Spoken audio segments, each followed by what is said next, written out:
What's going on, Fast Turn Radio watchers, listeners, replay catchers, gompers, and everybody else that's out there? What's up?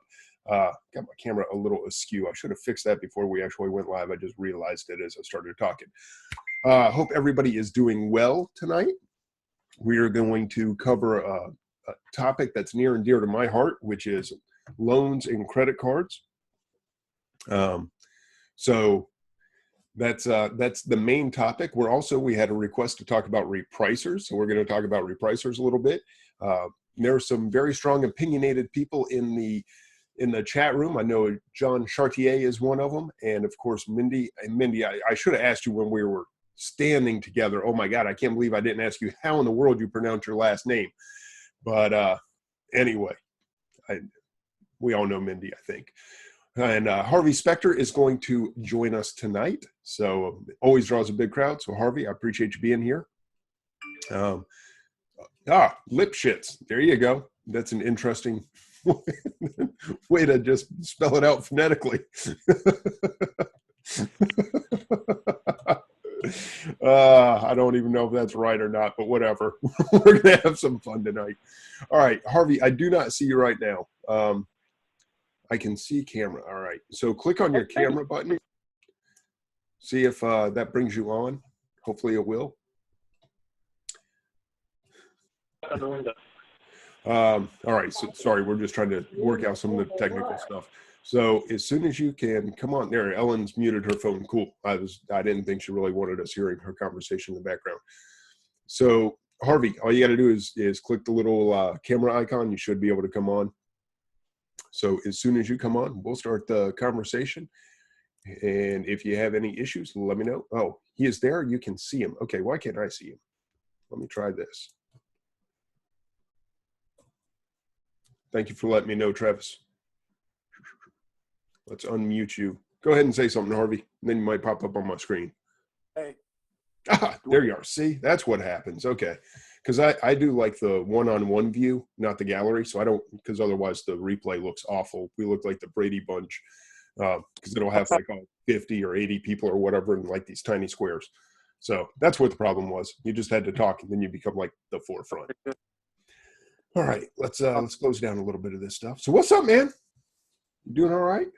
Long month. Dude, you had, I think, the worst month in the history of the world, really. You got kicked around. You want to talk about any of that? I'll let you, dude, we're just here to talk. You want to talk about how long your month was? Snapshot in Harvey's life. Sure, the Scan Power conference was great, but that was only 3 days. So other than that, had a disastrous move, a flood. My parents lost a car helping me move in the flood. Lost an $118,000 loan from Amazon. We can talk about that. Got in a fight with Mark Zuckerberg for the past 2 weeks, and I don't go down easy, but I guess I lost. So he stripped me of my name. So, dude, that's pretty bad when Zuckerberg can actually take your name away from you. That's a little too much power. I agree.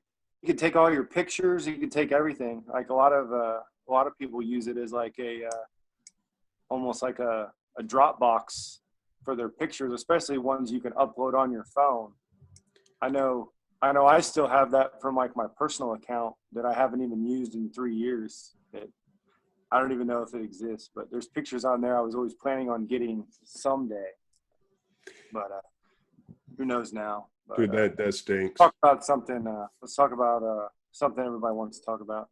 Well, just to follow up on that real quick, yeah, use Dropbox. Have your camera just automatically like sync up to Dropbox, and all your photos will upload like in the background. You don't even notice. I think that's just a good piece of advice for everybody.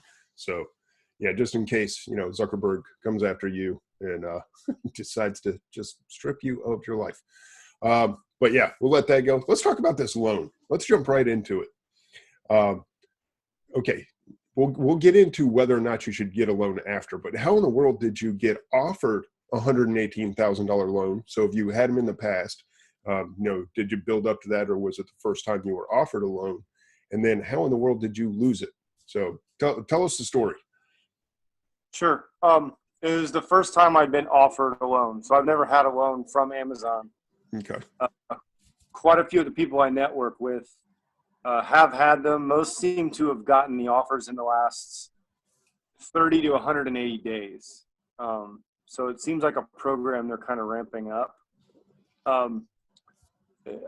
About 3 or 4 months into this business, I was so cash poor that I wondered why Amazon didn't finance more people or offer more things like this.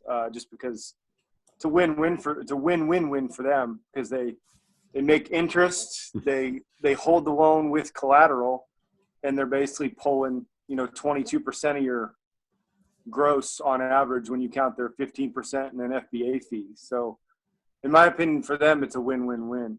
But maybe they see it the same way now because they're offering. So I was all excited. I think it was the day I got back from the Scan Power conference. I think it was the same day I lost my Facebook account. I got offered the $118,000 loan, which I thought was quite a bit, but whatever. So actually, it would be nice if there was an agent you could call when there's a problem with your account, but there's not. But they do have agents for the loan department. So I got a direct phone call from her. Her name was Alexis. She was real nice. I talked to her. Everything seemed to be going well, and they asked for a couple of documents on some inventory. I provided those, and then I got an email on Friday night, completely out of the blue, looked to be from a bot, and it just said, "We're sorry, we cannot allow you to have this loan right now because of excessive policy violations." And I'm like, excessive policy violations? Like, I didn't even get an email that I had a policy violation. So I didn't understand. So I put in a call to the representative, and I looked back through my account and I didn't see anything telling. And when I finally talked to her yesterday, she said, "Well, I see here where we sent you this." And just to jump in here from the Scan Power conference, Sam Cohen actually mentioned this on his speech. He said, he does a $10 million business, and he said, "I watch all my Amazon emails. If something comes back, if there's any issue with a customer, issue with a listing, issue with anything, I answer that personally immediately." Like, he was very emphatic that he takes care of that. And this kind of speaks to what he was saying, in that she said, "Well, here back in April, you had a complaint and you never responded. So we see that as, you're not interested in customer satisfaction, so that dinged you on this metric, so that's why we took a loan. You can apply again in 60 days. So I was like, that's odd, because I handle everything. So I went back and I looked at what she was talking about, and I don't know if everybody can relate, but sometimes there'll be issues with listings. I call them picture flickers, where like an old picture will either be in the thumbnail or the old picture will be on the page. Yep. And the picture, the thumbnail and the page don't match, and one of them is wrong. Okay. So this was a situation like that, where the listing was right, but one of those pictures was wrong, and the customer just ordered a flavor that he didn't think he ordered. And I had a bunch of these in stock. So instead of emailing back in the Seller Central, I got on the phone, which I thought was an even better thing to do. I called and I got an FBA agent on the phone, and we fixed the listing right then and there. He contacted the customer. Everything was completely smooth. And I actually even went above and beyond, made the listing better so this wouldn't happen to anybody else, et cetera, et cetera, et cetera. So I did all the right things, but I didn't do them in the right way because I didn't respond to that initial email. So their system doesn't connect the fact that I called in and made a case and really solved the problem versus just recognize and address the problem by emailing. So essentially, I lost that loan for not sending an email 2.5 months ago and instead, made a phone call. So that's crazy. Very frustrating. It's very irritating. That's a great lesson learned, though, because lesson to everybody else, hopefully. Yeah, I've got one that I received. I think it was in June. That all it said was, we received a customer complaint about this item not being in the condition it was listed, and they gave me the ASIN. If you would like to respond to this, click here, or for more information or something. Well, I was on vacation in Vermont when I received it, so it must have been like mid-June.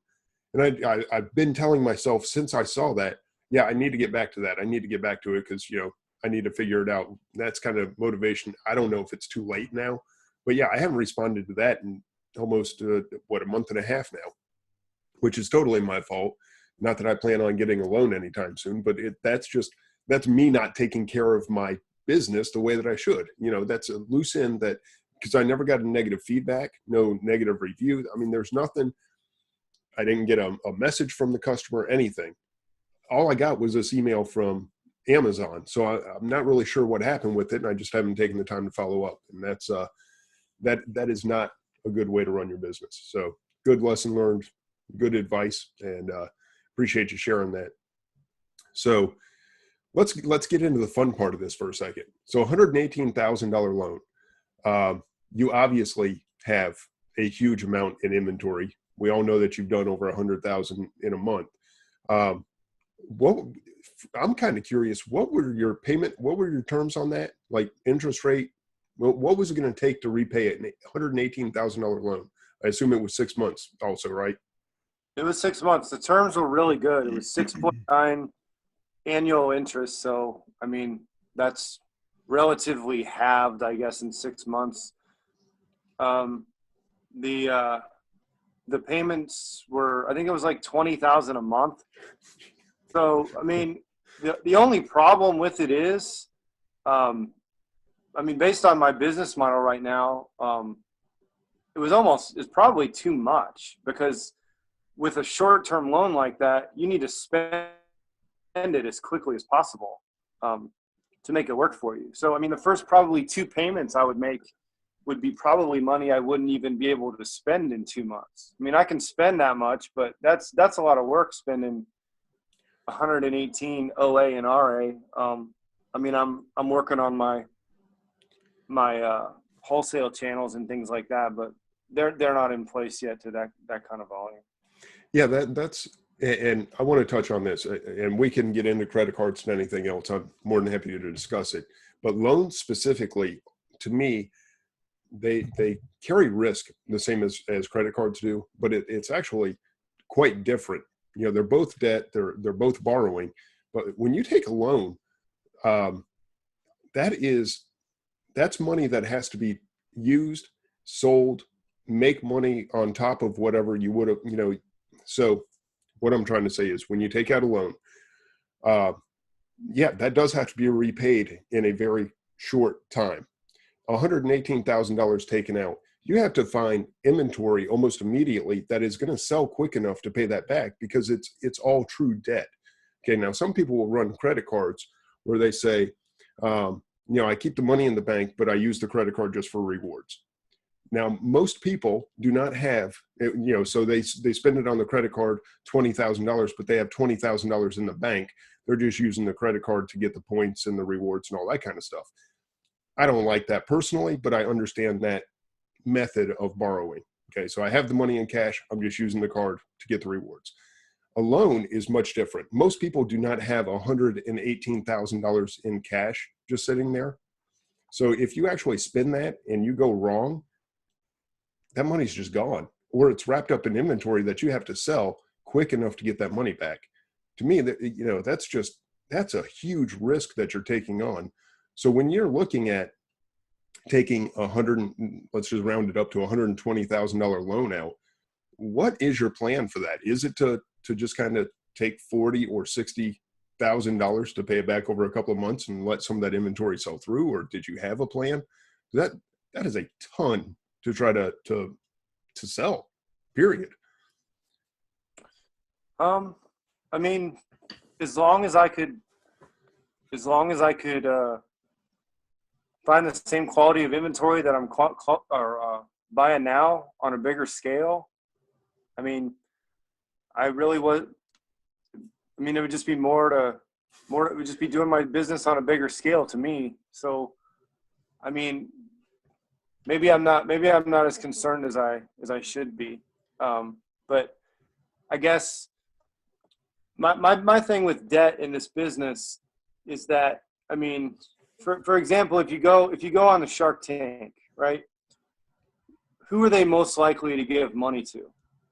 They're most likely to give money to people with basically semi-proven or proven IP, proof of concept, with orders. If somebody comes in there and says, I got this really cool thing, I got a patent on it, will you give me $2 million so I can buy inventory that I think is really cool and they'll sell? They're all like, no way in hell. We're pre-revenue. That's what they, the people love to say, oh yeah, we're pre-revenue. Yeah, I haven't sold squat yet.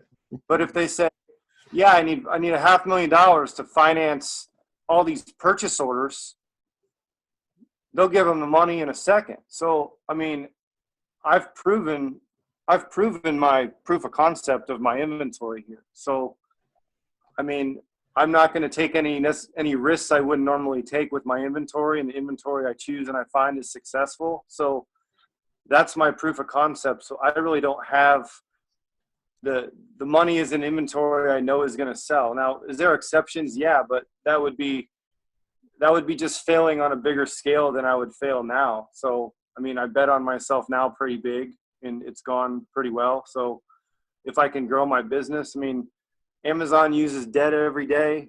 Facebook uses debt every day. Google uses debt every day. Chase Bank that gives people debt, they also use debt every day. So if you use debt as an operational cost, which that's how I use debt, I think it's fine. Now, I mean, if you're getting into something where you're borrowing money, to invest in some kind of intellectual property or esoteric idea or something where if this falls through, I have nothing. I mean, it's an idea, a concept that, you don't get a patent.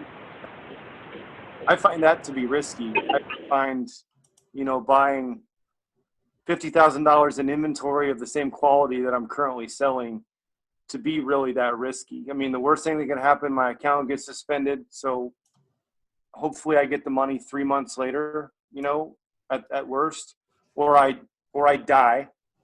And that sounds funny, but it's true. I mean, when you're a big seller, you have to have, a contingency plan. I mean, I'm lucky that I have some family involvement in my business, but there's other people that I network with on here that, their wives, their husbands or whatever are scared if something happens to them, what happens, that I have, agreements with them to help, liquidate their inventory, so their family gets their money if they have no idea, what goes on in the business. I have a few of those agreements with people. Yeah, that's actually a very wise thing. I've thought about that. When I take business trips, it does cross my mind. What happens if this plane crashes? If I get in a car accident? If I don't make it home? What's going to happen? Now, one thing that I've done, obviously, is have a nice, healthy life insurance policy in place, so that kind of covers anything. But I need to do better at that. Also, is having somebody back up my business that can step right in. My wife knows about the business, all that kind of stuff, but I don't know that she even knows the passwords to get in. Not that I keep it from her. I'm sure I've told her, and she just doesn't care to remember. So that's another good point, is have somebody who, in an emergency situation, can take over your account. It's not a bad idea at all. Obviously it's got to be someone you trust, because you don't want somebody in there screwing around with your account. But that's an interesting idea. Now, to the loan, you said, if your account gets shut down, I don't know if you've been paying attention, but oh my God, people are getting shut down left and right. This is probably one of the biggest points that I could make on this, is you go out, you spend this money, and if people will tell you, oh, well, if you have a loan, they're not going to shut down your account, because, then they've got their money tied up in you. They're not going to do that. One, I'm kind of curious if there's something in that loan agreement that says that they can take your inventory. I don't know if anybody's ever read through the loan agreement, but I almost wonder if they have your inventory as collateral against the loan. And then secondly, they like to say, well, they're not going to shut you down if you have a loan because they have all this money invested in you.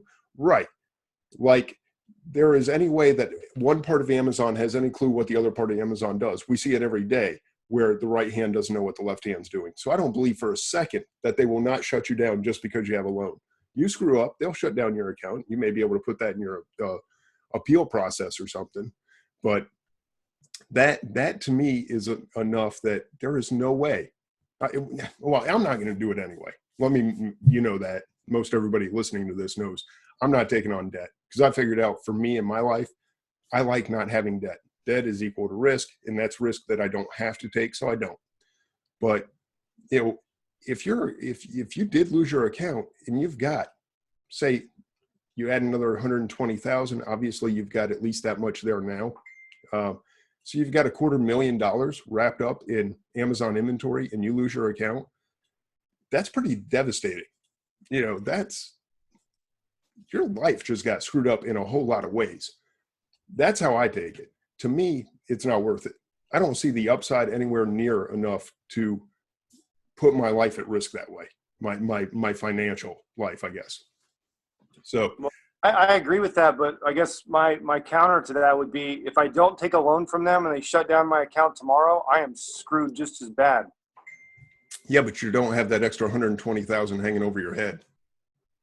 Well, yeah. If they shut down my account tomorrow, yeah, I'm out the $30,000 that I have in inventory sitting there, and that sucks. But all right, life goes on. If I owe them 120,000 on top of the fact that I just lost whatever inventory is sitting there, you know, you're going to go bankrupt, going to take out a second mortgage on your house. I mean, you start to dig around looking for options to, oh crap, I got to pay this thing back. Or you buy bad inventory. I mean, I've had coaching clients that have come to me fresh off the starting blocks talking about, I've got $15,000 in my pocket. Should I go source from China? I want to buy a container from China. Oh my God, no, don't do that. You know, so I mean, people do some foolish things is my point. Now, I don't think they'll do it on a scale of 120,000, but I could see somebody taking out loans, getting into this business. And I was offered loans early on. Like the first year I was in business, they weren't big. They were $1,000, $1,500 loans or something. You know, I didn't want those even to mess with. But people will do stupid stuff. Would you do stupid stuff? Probably not. But man, it scares me to think that people are willing to take a loan, which, like I said, you have really no assets against that. It's not like a credit card where you have the money in the bank and you're going to be able to pay it if you're managing your money that way. A loan is excess money that you generally do not have enough in the bank to back up. Otherwise, you wouldn't need to take the loan and pay the interest. And you are going to pay interest on a loan. Unlike a credit card where you pay it off every 30 days and I've never paid a dime of interest and all those kind of stories that you get. A loan, you're going to pay interest. It's going to happen. So it is going to be money that you obviously need beyond what you already have. Otherwise, you wouldn't be taking it out because now you're just paying somebody else for no reason. So, man, I don't like credit cards. I get really scared when people start talking about loans. And then when they talk about loans going into the fourth quarter, oh, you know, because everything sells in the fourth quarter. If you believe that, you don't have a clue about this business. Because, yeah, a lot of things sell and they sell really well. There's some really crappy items out there that I couldn't sell during Christmas. You know, they just don't sell. I've had stuff that had been in my thing for 2 years. It's a single item, so I don't pay long-term storage fees. It's been sitting there for 2 years. It's been through a couple of Q4s and stupid things still hadn't sold. So don't think everything sells. So what's your take on that? Loans going into fourth quarter, credit cards into fourth quarter? I would say go for it, man. I figured. Ramp it up. My guy last year offered me, he just said, what can you do with 20,000? I said, I don't know, a lot. So he gave that to me and we spent it I spent it in about a week. Well, then he started liking it. So then I had an investor last fourth quarter, and the terms of the agreement were, I will pay you back in full with whatever we agree on that we make by January 15th. And that's been paid since then. And he called me today, asking when we're getting started on fourth quarter this year. So I turn down money all the time. I don't take money if they're not going to work, because I have an option where they will work if they give me the money. So why would I not take that option? But the Amazon loan is nice, because that's kind of like, that's basically me getting the money. I'd rather have me on the hook for the money than borrow it from a friend or an investor. And now that, going to a friend or family member is you're going down a dark path if you start borrowing. Because I've been on the other side of that, where I've had family members borrow money, and it's funny, you don't want to do it, but you just automatically start going, hey, you owe me like $400 and you just got an $80 tattoo. That's not cool. Yeah, I really can't be excited for you. That sucks. And there's nothing like owing or having someone owe you that will change a relationship in a heartbeat. So definitely don't do that.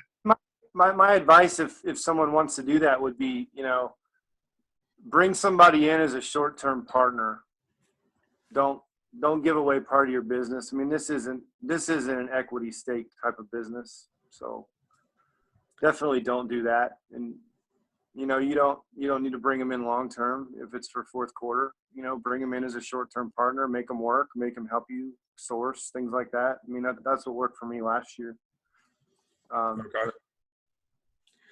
Any money I can spend positively. I mean, if I can borrow at 6.9%, I mean, I don't know if I can do it on 118,000. That's a big scale, but I mean, I can make 30% on an extra 30,000 this month easily. So, I mean, I can more than make up for that. I can make up that 6.9% annual in 1 month easily. So okay. that works for me. You got to know your numbers. You got to know worst case scenarios. Don't ever go by best case scenarios when it comes to credit card loans or borrowing money. Obviously, the reason we do it is to give yourself some upside if things go really well, but that's not where you make, your goal or par for the course. I mean, I knew the day I would have everything paid back in full and made him some nice money for his time and his investment. So I'm glad it worked out for you. It's just not something I'm willing to do personally. And I where it really starts. Well, first of all, let me ask you this: have you looked at Cabbage at all? We all get the sponsored ads from. I think Cabbage would be similar to taking out a loan from a bookie at a bar. Okay. I definitely do not like loans with prepayment penalties. And okay. I didn't even know they had prepayment penalties. Well, it's not necessarily they can't really penalize you, but if you borrow it and you say, I just found another source. Well, once you borrow it from them, you'll still owe them their what? Yep. Oh, somebody jumped on. Yes. You'll still owe them their interest, whether you prepay it back or not. So, oh wow. Okay. That I'm not a big fan of. They also have very high rates. Now, even if the rate's 30%, and I didn't have any other options, and I could take $5,000, and I was, in my third month, and I knew what was going on, I can make 30% on $5,000 in this business all day long in a month. Okay. Probably 50%. So if that was my only option and I could take it on a very, very small scale, I can't say I wouldn't do it. So I'm not going to tell anybody else not to do it, but I don't think you can really get worse terms and rate than Cabbage. But they're the ones taking all the risk. So, they can make the terms. Yeah, I've heard that from a few people that they just have awful rates terms.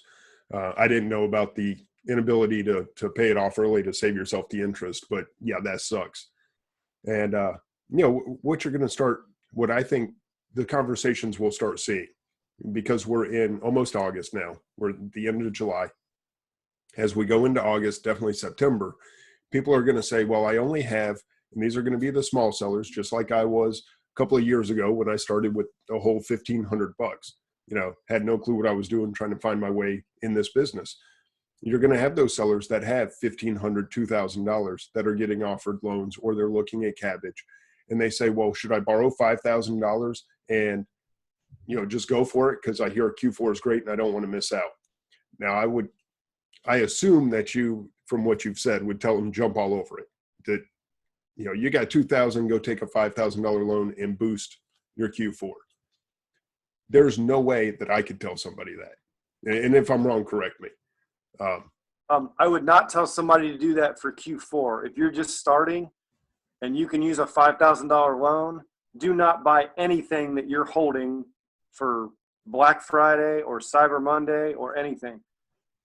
I'm going to do pretty big numbers in Q4 this year. I am not pre-buying for Q4. I'm going to run my business like I run my business until probably November, and then I'll just buy more. But no way should anybody that's not a $5 million plus a year seller be buying to sell 3 months down the road in September. That is crazy.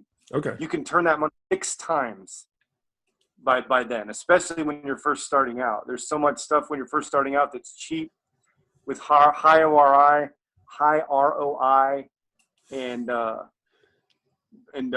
great ranks. But I mean, you just can't sell those in huge quantities and huge scales as you grow. You have to take usually lower ROI or lower margin in buying bigger quantities. Turn and burn until you are gargantuan. Like those, that guy that talks about the fast turn stuff, that sort of thing. Absolutely. I mean, that's what I've tried to. Bugging you, man. That's just the truth. No, it is true. Because that the way I came across fast turns and this whole thing started was I needed money. And that's exactly what I did. Was I tried to spend my money every 2 weeks. Really it took about a week when I first started. Like I said, I had $1,500. The first 2 months was me trying to figure this stuff out. It took about my third, maybe fourth month before I went, well, crap, I just got a $2,000 payout. And I spent it within a week. On now, like you might have heard at the beginning, I spent $1,200 in an hour the other day. So yeah, things do change definitely. But well, I just math. So okay, but got a $5,000 loan at the beginning of September. So that's two cycles in September, 2 cycles in October, 2 cycles in November. So that's six payment cycles. If you're just starting out, that should be 6 turns, right? Yeah. So totally agree. I could buy something for $10 that's selling for $25 and say, oh, that's going to hit $40 in Q4. So I'm going to make an extra $15. So what? If I take $5,000 and I turn it 6 times in that same time period at 30%, that $5,000 is now $24,000. That destroys buying early and waiting for price, but hoping for price spikes in Q4. Yeah, it doesn't even compare. It's not even close. Yeah, when I ran it, it was actually on a very, very small scale. It was $8. Somebody said I found a book, and it sells twice a year for $200 because the sales ranked 1 million. It showed like 2 spikes in camel. They said, should I send this in? And Gusha, I don't know if you talked to Gusha while we were in Orlando, but she still to this day will tell you, oh yeah, send that book in.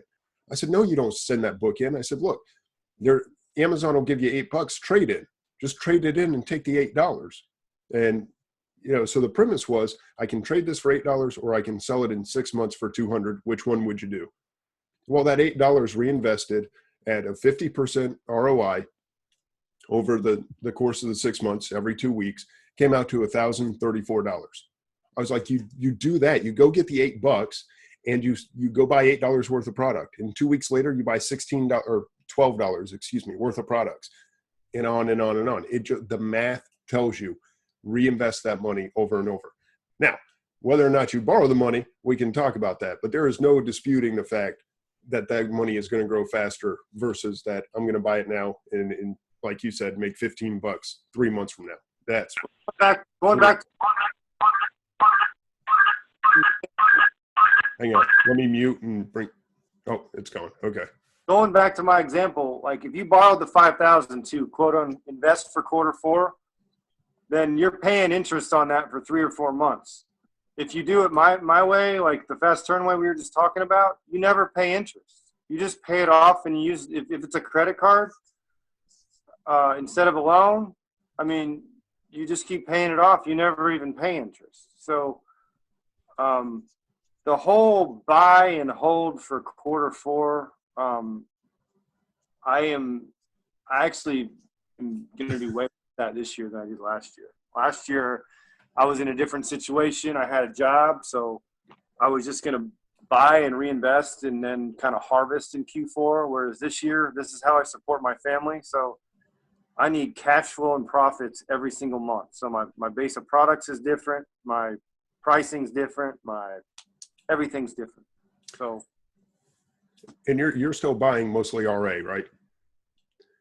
So is that correct? I have been buying mostly RA. I need to buy more OA. That would be a better use of my resources with the prep warehouse. But I have not been doing as much OA as RA has been really good lately. Really yes, it has. Yeah, and the turnaround time. John Chartier is saying wholesale, which I totally agree with. I love wholesale, especially for Q4. Because if you know your product line, you know it's going to move. I mean, I've talked about the Christmas arches and the holiday arches and all that sort of stuff. And so you can, with wholesale, I like to get my pallets or however much product you're ordering, get that in place in September or October. And I know it's not going to sell until probably November, the bulk of it. But I want that stuff in place so I can start to concentrate on the RA that is actually going to make the big money in Q4. When you're hitting the stores, doing the hustle, that kind of thing. But you kind of get that wholesale in ahead of time because you have freaking lead times. Do not expect, and we've seen this, you and I are working on some stuff. Yeah, you order it today, it ships a week from now, it arrives a week or a week and a half from now. So 3 weeks after you said, I want this, it's actually at Amazon. That can kill you if you don't have your timing down, if you don't understand what it's going to take to get your product from point A to point B and into Amazon, you can kill yourself. So that's why I do start wholesale a little early, just in case there's any hiccups. I want to make sure I'm capturing as many sales as possible, and I know I'm going to sell through at the end. But that's where you have, if you have excess money, which for me I do right now, if you have excess money, and that's your plan, don't do it in July, don't do it in August, but sometime around September, October, start making those wholesale buys. Kind of the same thing with OA. It's kind of the pain in the butt that I've run into. It's not quite as bad usually. Stores are typically shipped faster than wholesale accounts, but you've still got that time for it to come from Kohl's or Walmart or wherever else. It takes about a week to get in and a week to get to Amazon. It's kind of a pain. But that to me, that you have to plan accordingly. You have to have all these pieces of your business in place. If you're using a prep center, from what I've heard, they're a little bit slow. I shouldn't say they're slow. They are slower than it's going to be if you did it yourself, because they have multiple customers that they're serving. So just because your stuff showed up today does not mean it's going to ship tomorrow. Brendan does a great job, but I think even he's shooting for like a 48-hour turnaround. Yeah, 48 turnaround's pretty good. If he can get it to 48, I think it'd be awesome. I don't know if he does that yet or not. I think that's shooting for.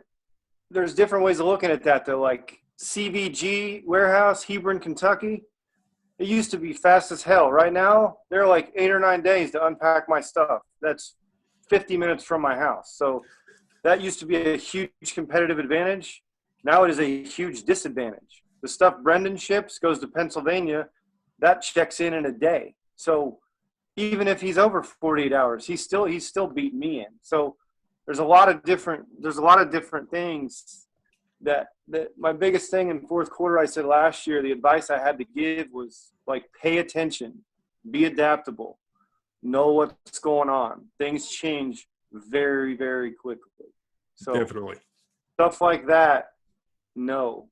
And you don't know that CVG may hire more workers than anybody else and be the absolute fastest warehouse in fourth quarter. You don't know. Just like you don't know that Amazon's going to come in on a product and never run out. Like, you don't know. There's always that X factor, which means you have to spread your risk out in different products, different ways of prep. I mean, I have my parents prep in Ohio. I have Brendan prepping in New Hampshire, and then, I prep down here. So spread your risk. Yeah, and that's actually a good point. That's part of why I don't do loans. I just don't want to add risk to my business. Yes, I understand I'll grow a little bit slower. I'm okay with that. But I am not going to add that additional risk to my business. You're on top of it. You know your numbers. You know when you're going to pay that back. You're comfortable with it. And I accept that. I admire it to some extent. I just can't do it myself because I've been in debt. I've taken out loans. We had a house loan. I know what it's like to have to pay that crap back, to know it's hanging over your head. You're giving away money every month. You see, this much goes to principal, this much goes to interest. I'm just like, get that crap out of my life. I don't want to deal with it. I don't want you hanging your little carrot out there for me. So that's just a personal decision. We're probably a little more alike than you think, though, on that, Duane. I used to have a condo. I got rid of it. I was tired of not being flexible. So this summer, we rented a big house with a big garage and a big basement to run the business. And I wrote a 6-month check for the first 6 months of rent, so I don't have to worry about the payment every month. So I get where you're coming from, and I do some of the same stuff. So I understand. Okay. Probably more than you think. Yeah, and more alike than you think. So and that's cool. But, hey, if I can be like you in any way, I'm a happy camper. But yeah, not this. You don't want to be like me. I promise. Well, no, this month you can be you. I don't want anything to do with you, dude. It was rough. But no, I really want to hammer on this for the new sellers, because people like John who are set in their ways, I'm not going to change his mind. You're set in your ways. I'm not going to change your mind. The people I really hope to speak to are the newer sellers that are coming in with just a little bit of money, and it's going to be their first Q4. And they're like, hey, how do I do it? Do I max out every credit card I have? Do I take every loan? Do I get cabbage? Do I go as deep into debt to make this thing work as possible? Because I hear how great Q4 is. And I just want to make it clear from my point of view, that is the absolute last thing you want to do. Because if you do it wrong, you will screw this thing up. You will kill your business before it ever had a chance to get started. Now, if you've been through a Q4 and you understand that buying a pallet full of, what were they, those Dinobot things, from the Dino Zoomers, if you went and bought a pallet of those last year, expecting they're going to be great because everything sells at Q4, right? So I can't possibly lose money. Well, that's the exact kind of thing that you would have absolutely killed your business on. People are picking them up for $20 now instead of the 80 or 100 that they were selling for. I got burned on those a little bit. Did you? How many did you buy? Suggested them to other people and them getting burned on them. How many did you buy? You cut out for a second. I just said I got burned on them, but it was even worse because I told a few other people to buy them and they got burned. I felt real bad about that. I don't know, maybe 50 of them. Nothing. I probably broke even. Okay, that's not too bad, I guess. But yeah, that's another thing. And I need to probably do a Q4 show coming up pretty soon. But yeah, just because it's in the hot toy list does not mean you're going to make money on it. God, no. I don't try to predict who's going to be hot in Q4. I don't look at the toy list or anything, and I know there's groups out there that are specifically geared towards Q4 and toy buying and all that. What's that? I said Matthew Kelly has joined the meeting. It's about time. No, does he want to come on camera? I'd love to have Matt on. But there are groups geared towards all that stuff, and I'm telling you right now, you cannot speculate on what is going to be good in Q4.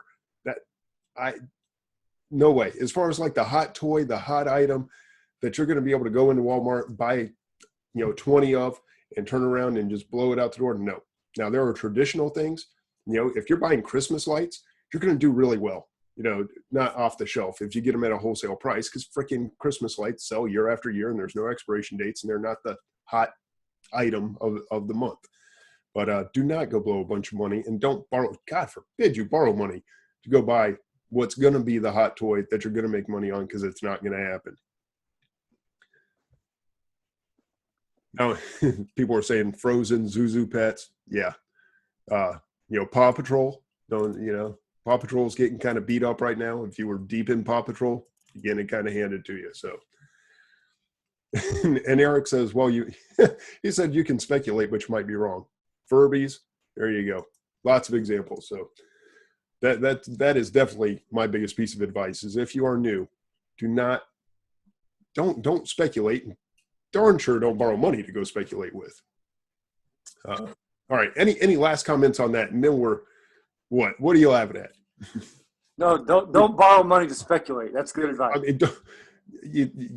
See, you take that for granted. I'm telling you right now, I'm going to start getting these questions as we get closer to Q4. I get PMs all the time, and especially at Q4, that says, should I borrow money from a family member to do X, Y, Z? Should I borrow? People ask it all the time. What's going to be hot? What should I go buy? Man, I don't know. I'll tell you on the Saturday after Black Friday. That's when I know what's hot. Because you walk in the store and there aren't any left. Then you go try to hustle your butt around to the other stores and find them. But all right. Repricers, just because Karen asked about repricers. And I know you've been using App Eagle for a while. And let me bring up the actual question that she had about them. And let me say while I'm looking this up, Michael Flanagan kind of asked me in a PM, sort of on the side, like, hey, you can be honest with me. Let's talk for a minute. What's a downside to App Eagle? Now I'm telling you guys right now, I have not seen a downside. And but maybe here's Karen's question. I can give some downsides. All right, go ahead and give the downsides, and then I'll read Karen's question. The downsides, number one, is that their customer service is not available enough hours of the day. I got really, frankly, pretty pissed off last Q4 when they were not available. They're not available on weekends. They're not available after 5. I said, if it's quarter number 4 and this is my business, repricing Amazon software, if I'm the owner, my phone is available for customer service 24/7. That really annoyed me. That's number one. That's fair. I haven't called customer service, so I don't know. That being said, when I have had them on the phone, they've been very helpful. That was extremely frustrating for me. Secondly, they're pretty good about repricing the instantaneous one. The issue I had was, let's say you had a really hot product. So last year, for example, the Disney Frozen, the castle. Mm-hmm. Everybody know what I'm talking about? Not the one from the Disney store. You're one talking about the big one from Walmart? Right. The big one from Walmart, right? That went from, I think Amazon sold it for like $119, and then it would bounce from like $175 to $275, right? And it was a really high rank, and they sold really fast. On the products that were selling really fast, if I had been selling them before at $175, when I would ship them to I had 3 I shipped to the warehouse, and I was real excited because I knew they had bounced up to $275, and before App Eagle changed it, they sold for $175. I was hot. That is something that should not happen. They should fix that. I've complained. Eric, yes, I was premium, definitely. Okay, so they don't. They don't reprice en route. Am I understanding that right? They do. They do reprice instantaneously, but the problem is when you have a product that is that hot, people have alerts set as soon as it hits the warehouse. They have some kind of auto buy, so they're buying me before App Eagle can even change it. My thing is, if I'm out of inventory, you should automatically change my prices to the highest of my range, and then when my inventory hits, then you reprice it back down if the current prime price is within my range. So that is my beef with their software, and that really only comes in to play on in Q4. Maybe they fixed it, and it only comes in on really, really hot, quick selling products that have those huge gaps in margin and people playing crazy over MSRP prices. So that cost me probably $500 total last year that I know about. The other thing is, a lot of times you don't even know that may have happened. You're so busy and lack of sleep. I mean, like 4 hours a day for 6 weeks. Yeah, the flip side of that is when it's pricing stuff up and you don't realize it, and it sells for higher than what you expected, which is that's basically what I've seen so far. That is not Q4 hot toy, I understand, but that's what I've absolutely fallen in love with. Is I'm selling stuff for $10 more. I had 2 sales like back to back the other day, and both of them $10 more than what I sent it in at, and Right. I was like, sweet, I'm paying $5 a day for this thing, and price, I think for the price, I think it's pretty phenomenal in the way that it works, and the customization options that it has, if you want to put the time in and really know what you're trying to do. It's a pretty solid product for the price. All right, well, I'm going to fire off this list of questions from Karen. So she says, I will probably be listening by phone, and I would really like to know more about repricers. Can they be set just for certain SKUs, or are they always on all of your inventory? If you don't have a ton of SKUs, is it just as effective to have a VA adjust pricing now and then? And does it create a rush to the bottom, or are you missing out on any sales? Things like that. So the first question. Yeah. So to go back, first question is, can they be set for just certain SKUs, or are they always on all your inventory? Yes. You've seen mine, how customized it is when we did that video. You've seen mine. Not only can you choose, which items get repriced and which ones don't, you can do manual repricing on certain ones. Like there are some things that, if I have it set to $19.99, I'm in the buy box. If I go up to $20 or $20.50, I'm not going to be in the buy box because there are 50 sellers at $20 and you're just not going to get a shot. So I have those manually set to $19.99. They're always there. So you can definitely have items that are repriced or not repriced, and you can have different strategies for each item. I know you've got a ton of strategies. I really only use. For example, I'll compete with Amazon any day of the week on a shoe, because I can buy shoes at half of what they sell them for. I'll never compete with Amazon on a toy. So that's just as simple as turning off a button. That's true. Different strategy for 2 different types of products, and that's one big difference. Yeah, you're right. I think I have mine set to beat Amazon by like 2%.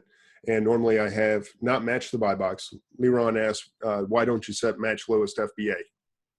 I don't want to match lowest FBA in most cases.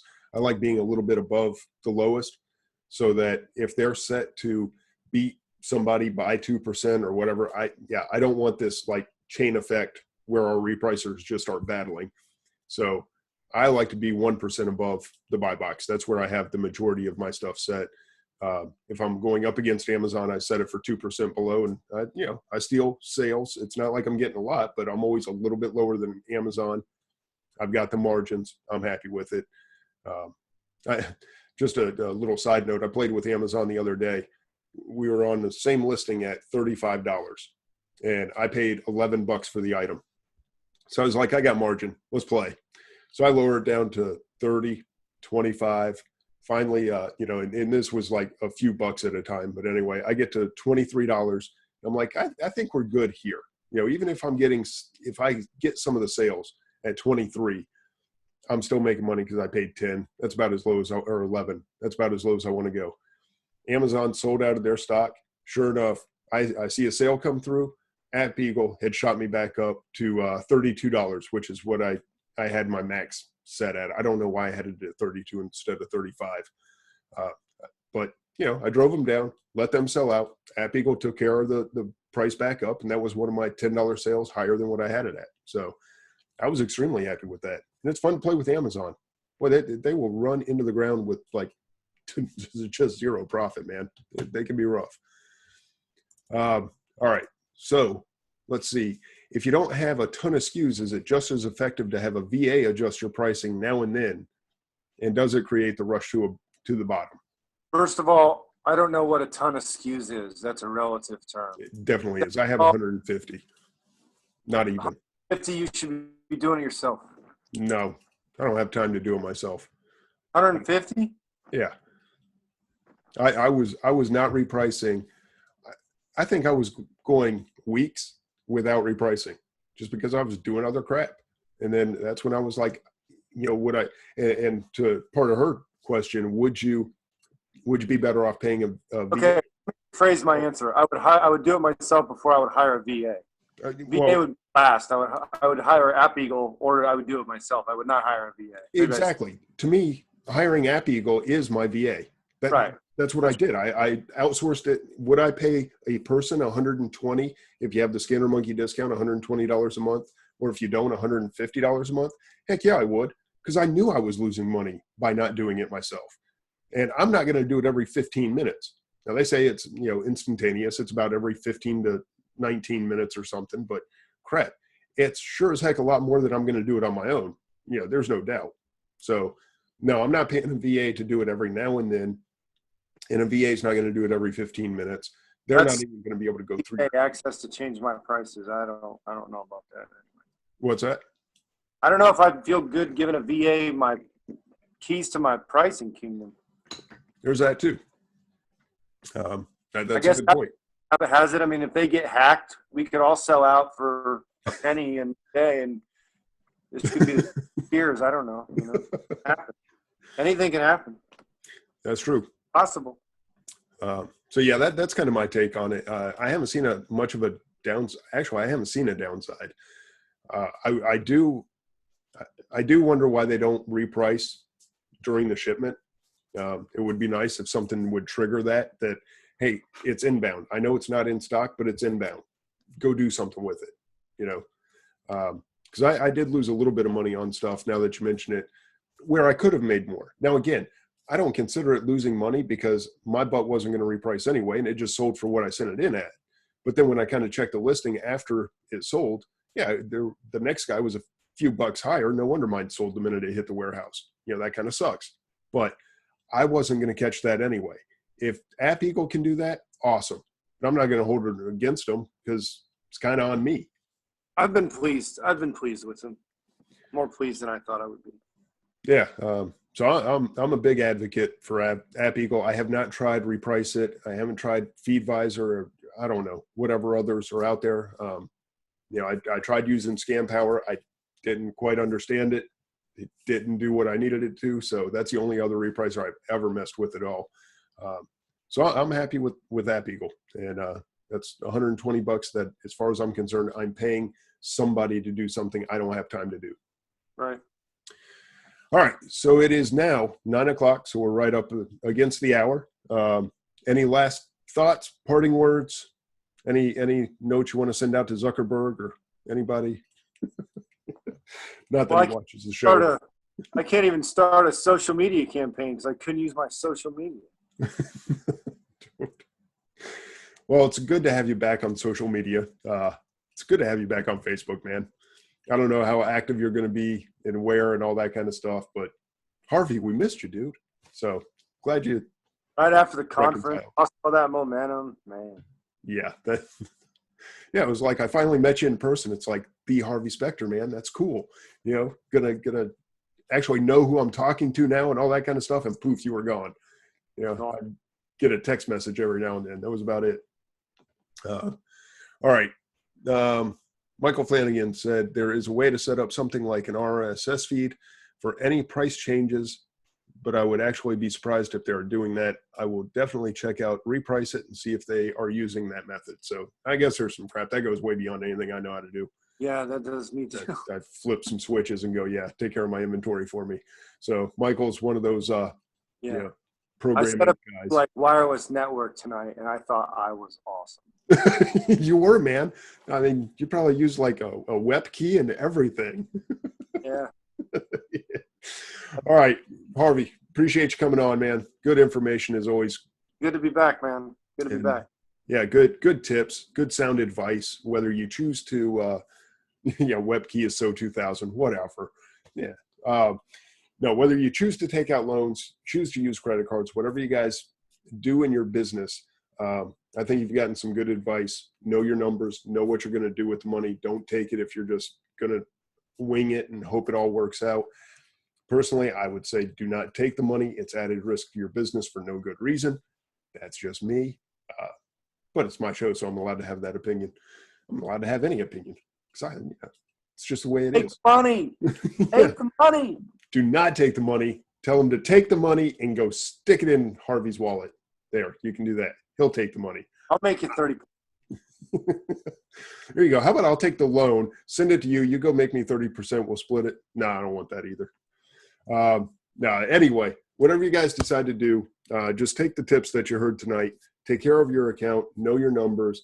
Be thorough in your business practices.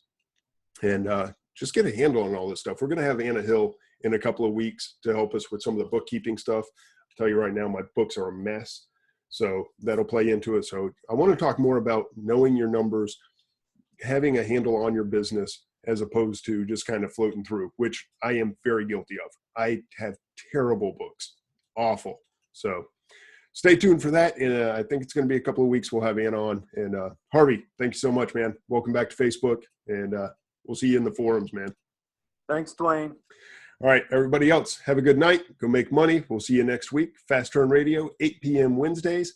And you can join our Facebook group, Fast Turn, it's facebook.com/group/Fast Turn Radio. That's where I put the link to the shows. Somebody actually sent me a PM while the show was going on asking if I had a place where I post the links. So, yeah, that's where you get the links. All right, everyone, have a good night. See you later.